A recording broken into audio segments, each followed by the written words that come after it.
8 часот и 11 минути, гледате Македонија наутро, а овој блок го започнуваме со разговор во студио. Во пресред на големиот празник Василица, денеска ќе разговараме со етнологот Владимир Боцев. Ке зборуваме за длабоките корени на македонската традиција, за карневалите, за нематеријалното културно наследство и што всушност представуваат овие обичаи низ призмата на етнологијата.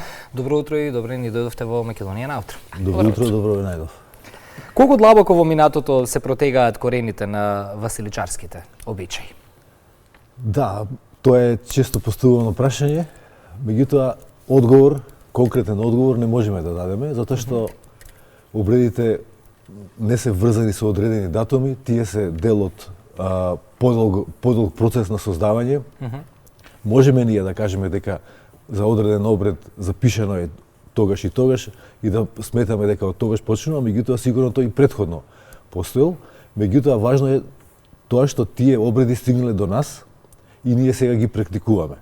Тоа е најважното и тоа е дел од нашиот идентитет. Спомнавте за нематеријалното културно наследство, многу важно, тоа не е како материјалното да кажем, меѓутоа е тука, подложно на големи промени, подложно на измери ката дневно, ката годишно, така што ние како етнолози останува што треба да направиме, треба постојано тоа да го следиме и да го документираме. Секогаш главниот акцент се става на маските, меѓутоа што всушност значи маскирањето? Дали е тоа начин да се исплашат злите сили или обид на човекот да преземе друг идентитет во некрстените денови, така како што ги нарекуваат? Па сето ова што го наброивте, меѓутоа треба да се каже дека овие обреди се изведуваат во времето кога е во гранично време, да кажам, кога поминуваме од една во друга година. И тогаш народот верува дека кога се поминува од една во друга состојба, односно од една во друга година, од старата во новата година, дека тоа е опасно време, дека треба да се преземат некои одредени обредни активности кои ќе овозможат успешен премин во новата година, односно во новата состојба. И тоа гранично време секогаш е опасно и треба да кажеме дека во овие денови односно некрстените денови кои траат од Божик па до Водици, владее хаосот. И за да се воспостави редот, се преземаат вакви обреди со маски. Во Македонија, односно македонците тоа го прават многу одамна, како што спомнавме, и многу масовно, особено во минатото, а за тоа сведочат и многобројните имиња кои што се врзани за овие обредни маскирани поворки, да ги кажеме, како што се василичари, ешкинари, ешкари, старчинари и така натаму. Значи многу се имињата кои само сведочат дека во минатото, меѓутоа и сега, овие обреди се изведуваат. Да кажам дека порано во минатото скоро секој село имало таков обред, меѓутоа сега останале оази во кои што се одржуваат овие обреди со маски и за наша среќа се уште се активни и представуваат значаен дел, како што спомнав, од идентитетот, како национален, локален и индивидуален. Многу значајно. Каква е тука улогата на тапаните, зурлите, клопотарците во бркањето на злите сили? Така, значи само да кажам дека во овие обредни поворки, маскирани поворки, практично представуваат олицетворение или персонификација на предците. Значи секогаш кога се слави нешто, кога се празнува нешто, во Македонија особено на големите празници, како што е Василица, Великден и така натаму, живите и умрените се заедно. Представници на оној свет практично се маскираните представници на локалната заедница, а тоа можеме да го дознаеме од тоа што тие велат дека ние дојдовме преку 7 мориња, преку 7 гори, не пловевме во чамец, туку пловевме во корупка од желка и така натаму. Значи тие доаѓаат на овој свет заедно со живите да ги да ги прослават овие празници. И многу е карактеристично тоа што тие ги посетуваат сите куќи во селото. Многу значено е затоа што на тој начин се прави заедницата се држи во едно хомогено и компактно единство. Значи, обредите покрај тоа што велиме дека имаат улога да поттикнат плодноста, да ги избркаат лошите сили и така натаму, кои владеат во тоа време. Меѓутоа, во овој момент, во ова наше современо живење, те имаат поголемо значење во смисла на општествено значење, во смисла на поддржување на заедничкиот и истакнување на идентитетот, држење, како што кажав, на заедницата хомогена и компактна и изразување на идентитетите кои што се повеќе слојни, како што спомнав, тоа се пред се локалниот, индивидуалниот, локалниот, националниот и на крајот и верскиот идентитет. Тоа е многу значено за моментот во кој што живееме сега. А постојат ли архаи... тапаните и зурлите, секогаш... само кратко да кажам дека и звонците, кои што сите ги носат, нали, мислам, обредите, во традиционалната основа на обредите, секогаш треба оние што се маскираат, носат и звонци и клопотарци. Тие прават врева, нали, кога трчаат или се движат, и на тој начин вревата ги плаши така наречените зли духови, кои во народот имаат разни имиња, како Караконџула, Гребогазец и така натаму. Во разни краеви различни имиња имаат, и тие, значи,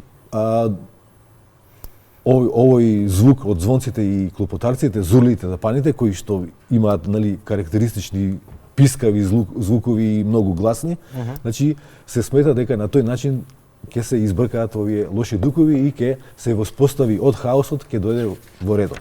Ќе има космос. Во таа насока беше и следното прашање, затоа што веќе споминавте дека злите духови веќе имаат дел од нив своји имиња, меѓутоа постојат ли архаични ликови кои што мора да ги има во секоја василичарска тајфа? Точно така. Во овие обредни тајфи или групи или поворки секогаш има одредени ликови кои што треба да бидат задолжително се појавуваат во секоја година. Тоа се дедо, баба и невеста и зет. Во различни групи, значи кај некој има баба и невести, кај некој дедовци и така натаму. Особено ќе го спомнам, вие сега во најавата кажаа дека во Вевчене ќе се биде тоа. Да, меѓутоа низ цела Македонија сега има и треба да се даде акцент малку и на тие обреди кои што не се толку експонирани, меѓутоа се многу значајни и од етнолошка гледна точка се многу поатрактивни отколку вевчанскиот карневал, кој не е карневал, туку е васеличарски обичај, затоа што зборот карневал е поврзан со великденските пости. Значи, овие сите се, како што спомнавте, васеличарски обреди или васеличарски обичаи. Ќе го споменам џоломарскиот обред во селото Бегниште, за мене е бисер на нематеријалното културно наследство во Македонија. Таму има се појавуваат традиционални ликови, нали, во нивните во маските, како што се две невести, дедовци и баба. Навистина се и визуелно се прекрасни и меѓутоа имаат и задржано и архаични елементи кои што само покажуваат колку е тоа длабоко во минатото и како тие луѓе кои што живеат таму успеале тоа да го задржат и да ни го донесат до наши денови, што исто така многу значено. Има и други обреди, значи има и во секаде има, во Битола, Бабарите. Јас на врв на јазик ми не знам, во едно село исто имаше меѓу Делчево и Берово, каде што има исто така одличен... Тоа се бамбуците, меѓутоа тие се на водици. На водици, добро. Затоа ете убаво и го завршивме ова, па да ја објасниме има ли суштинска етнолошка разлика помеѓу маските за Василица, Прочка, Водици или пораката е иста? Пораката е иста, тие се гранични периоди, премини од речеме од овие василичарите се од новата во старата година, прочка, да кажеме, е во преминот од пролет од зима во лето, значи според традиционалната поделба на времето. Пораката е иста. Маските се горе-долу слични, меѓутоа во Македонија најголемиот дел од овие маскирани поврки се одржува токму сега во овој период. За прочка се помалку според моите сознанија. Ги има во Скопско и во Прилеп на римечкарите. Ако прокоментираме малку повеќе за маските, затоа што се главен символ, меѓутоа колку од етнолошки аспект е важно маските да бидат направени од природни материјали, односно кожа, рогови, волна исто така, наспроти модерните пластични маски кои што често знаеме да ги видиме дека се употребуваат особено кај поновите генерации. Така е, значи споменавме на почетокот дека ништо не е фиксирано, ништо се менува односно, така и со маските. Јас можам да кажам дека на почетокот на мојата работна кариера, да кажем, немаше толку кога почнав да ги следам овие обреди, маските беа направени од природни материјали, како што спомнавте, меѓутоа со текот на времето тие почнаа да се менуваат, односно луѓето купуваа маски од разни краишта и ги употребуваа.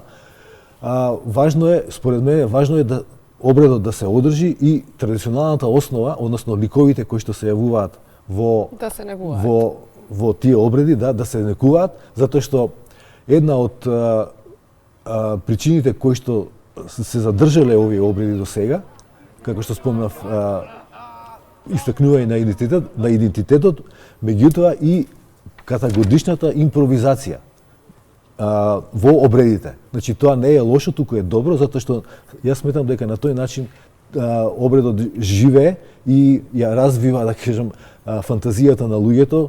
Тие секогаш се исти, меѓутоа не изгледаат исто секоја година. Значи луѓето ја употребуваат својата фантазија и додаваа секогаш нешто ново, што како што кажав, сметам дека е моторот кој што ги турка и ги држи обредите до наши дни и понатаму да продолжат. Инаку кои материјали се обично во Македонија најмногу се употребува црнењето на лицето со саги од оџаците или од фурните. Тоа е со црни лица, потоа волната, односно кожите од јагнишките кожи, рогови, потоа оние овчарски наметки и така натаму. Особено треба да се назначи и овие коледашките, односно стаповите кои што ги носат учесниците во овие маски, затоа што во овие маскирани поворки, затоа што порано тоа представувало рало и во дел од обредот представува и обредното орење и сеење. Што е, значи, само покажува дека се сака да се поттигне плодноста и да се даде можност на природата да даде добар плод.